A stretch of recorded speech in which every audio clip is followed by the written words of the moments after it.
I'd like to announce to the world that the signing of this peace agreement here today is a victory for the people of Uganda as a whole.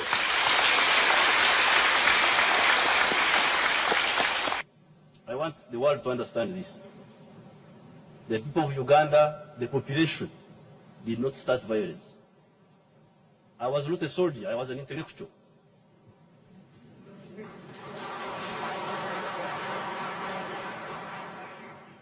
Why did I become a soldier?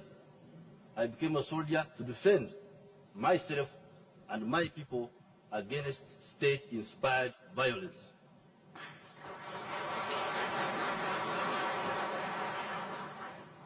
People were killed in 1964. Our people were killed in 1966. Our people were killed in 1969. Amin killed our people from 1971 to 1979. Milton Obote killed our people from 1981 to 1985. And the military council has been killing our people even recently. So they've decided to use some armed hooligans who show up on our streets without uniform, but wielding dangerous guns, AK-47 and others, shooting and murdering unarmed civilians. I want to remind you, friends, that there will be a time of answering questions. So whatever you do, remember that one day you're going to answer. Now, to President Museveni and his anger zone. You have spoken the way I'm speaking in the past. Only that, very disappointingly, you don't want to be reminded of your words. Mr. President, all we are saying is be a man of your word. It is you, the elders, that teach us to keep our word. You say if you're a man, you keep your word. So all we're asking of you, Mr. President, is keep your word. Be a man of your word. You said Africa's problem, and Uganda in particular, are the leaders that overstay in power. You one time said a fundamental change had come to Uganda.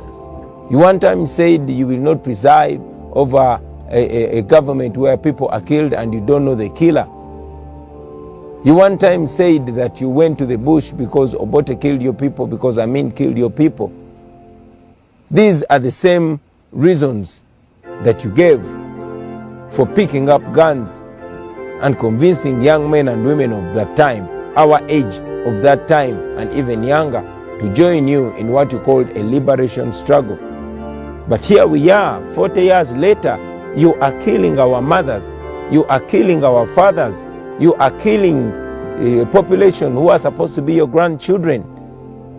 You are presiding over a regime of blood and terror. Blood is flowing on the streets. We have appealed to you time and again that we are non-violent. We have appealed to you to respect the words that you've said, to respect the words that you wrote in your books, the words that are in your book by you and your team called Mission to Freedom, the words that are in your book called Sowing the Mustard Seed, the words that are in your book, What is Africa's Problem? I continue to remind you, Mr. President, that we are not going to give up, sir. We are not going to give up because the law is on our side. We are not going to give up because the people of Uganda are on the side of the truth, the same truth that you are stopping us from telling the people. You said you were fighting to return democracy. Let democracy prevail.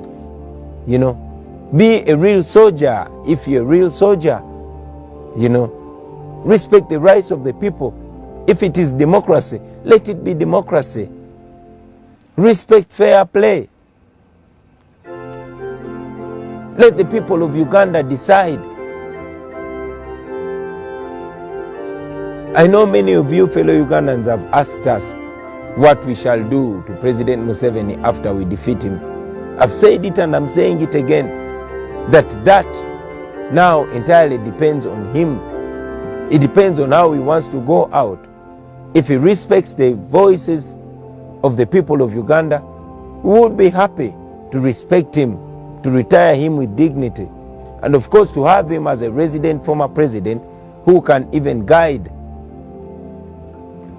But if he decides to go the Gaddafi line, to go the Bashir line, to go the Mugabe line, that still depends entirely on him. So finally, to the people of Uganda,